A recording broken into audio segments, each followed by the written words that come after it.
시작하기에 앞서 구독과 좋아요 안 하셨다면 구독과 좋아요 꼭 한 번씩 부탁드립니다. 구독과 좋아요는 크리에이터에게 큰 힘이 됩니다. 제게 큰 힘을 주셔서 감사드리며 바로 시작합니다. 풋볼 런던에 의하면 토트넘의 이번 여름 목표가 새로운 골키퍼, 2명의 중앙 수비수, 중앙 공격형 미드필더와 젊은 윙어를 영입하는 동시에 현재 선수단의 깊이가 부족한 분야에서 유혹적인 제안이 들어올 수 있는 선수를 교체하는 것이라고 밝혔습니다.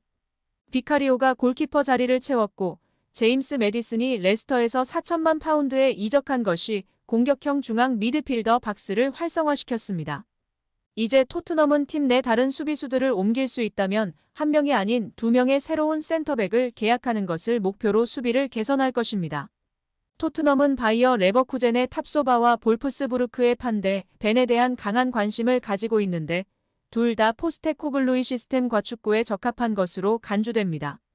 풋볼 런던은 풀럼의 수비수인 25세의 아다라비오가 클럽의 잠재적인 목표 목록에서 가장 높은 위치를 차지하고 있다고 보도했는데요.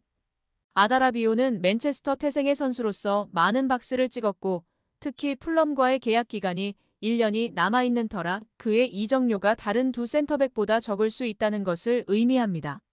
전 맨체스터 시티 아카데미 센터백은 마르코 실바의 백라인 내에서 수비 통계로 큰 인상을 남겼고 발밑에서 공을 쉽게 사용할 수 있어 짧고 날카로운 패스로 공을 빠르게 재활용해야 하는 포스테코글루의 수비에 강력한 가능성을 보여주었습니다. 여기에 토트넘 에이스 해리케인, 손흥민의 이적설이 뜨거운데요. 가장 먼저 해리케인은 현재 독일에 거한 바이에른 뮌헨 이적설이 뜨거운 상황입니다. 마지막 최후 1330억 원을 제시하였고 레비 회장이 타리그 구단 1300억 원 이상의 조건에 모두 부합되는 상황이라 초미의 관심인 상황입니다. 해리케인은 영국 내의 최다 득점 기록에 도전하고 있어 영국팀 이외에는 생각하지 않고 있었으나 1년을 더 기다려야 하는 상황이라 독일의 바이에른 뮌헨과의 개인 합의에 고심 끝에 합의하였다고 전해지고 있습니다. 과연 레비 회장이 1년을 버티면서 케인을 활용하고 이적료 없이 해리케인을 놓아줄 건지 뮌헨에 1330억 원을 받고 팔지 귀추가 주목되고 있습니다.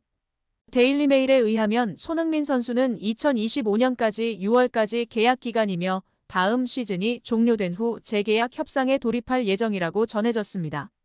내년이면 계약 기간이 1년이 남기 때문에 시즌 도중 재계약 소식이 들리거나 해리케인처럼 재계약 없이 계약 기간을 채울지 결정하게 될 텐데요.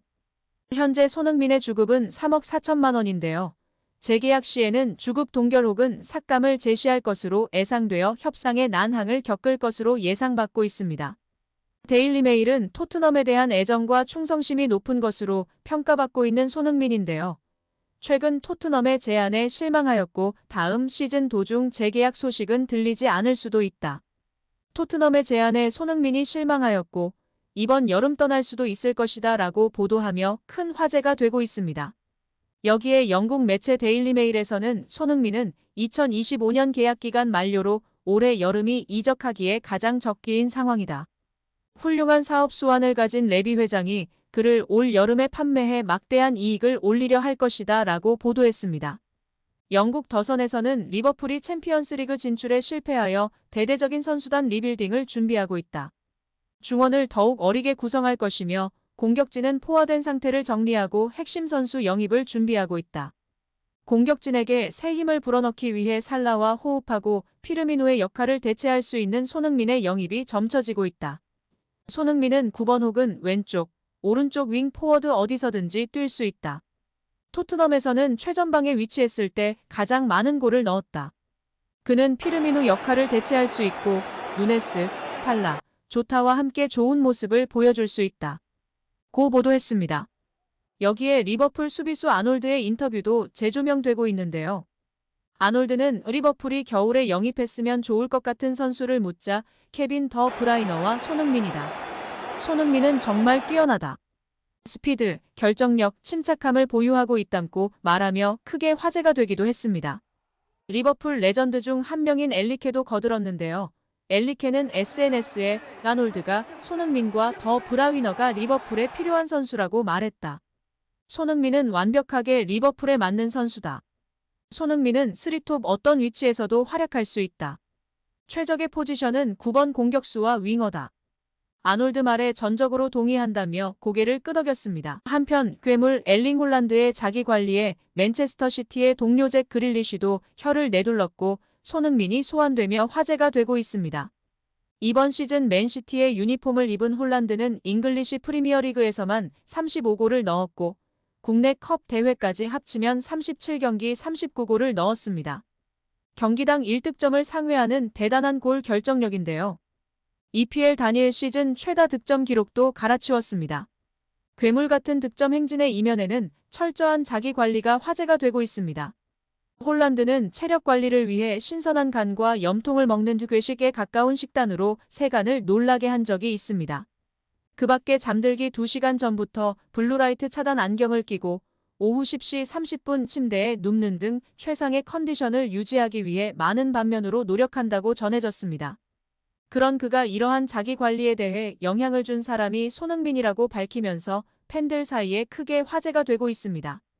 홀란드는 영국 텔레그래프와의 인터뷰를 통해 자신의 자기 관리가 손흥민의 영향이 컸음을 밝히며 크게 화제가 되기도 했습니다.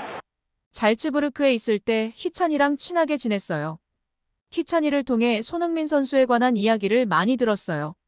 저도 자기 관리를 철저히 하는 편이라 희찬이랑 대화가 잘 통했는데 희찬이가 영향을 받은 인물이 손흥민이라고 하더라고요. 손흥민 선수의 어린 시절과 자기 관리 매일 훈련 등의 이야기를 들으며 역시나 했어요.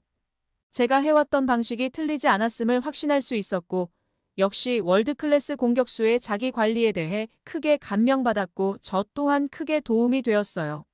라며 손흥민의 자기 관리가 자신에게 큰 유익이었음을 공개적으로 표명하였습니다. 손흥민 선수는 위험하다며 달고 살이 찌는 음식은 조금만 섭취하는 등의 철저한 식단 관리를 해왔습니다. 황희찬 선수도 나 혼자 산다에서 식단 관리를 한 것이 화제가 되기도 했고 그때에도 손흥민 선수가 큰 영향을 줬다고 했습니다.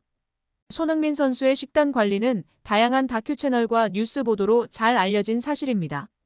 또한 유튜브 영국 남자 채널을 통해서도 공개된 적이 있는데 그때에도 많은 팬들이 정말 대단하다며 안쓰럽기까지 하다고 화제가 되기도 했었습니다. 뿐만 아니라 유소년 시절부터 레버쿠젠에 이적하고도 매일 슈팅 1000개씩 했던 개인 훈련 일환은 모든 선수들이 인터뷰로 존경심을 나타내기도 했습니다. 여기에 자기관리의 끝판왕 박지성 선수조차 축구 외적인 일 자기관리에 대해 내가 가르쳐 줄 건 하나도 없다라고 발언한 것이 화제가 되기도 했습니다.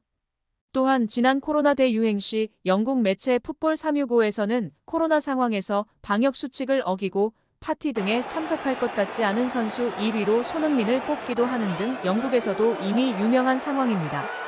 과연 우리 손흥민 선수 이번 여름 이적 시장에서의 행보가 어떻게 될까요? 꼭 탈트넘 하길 기대하고 응원하겠습니다.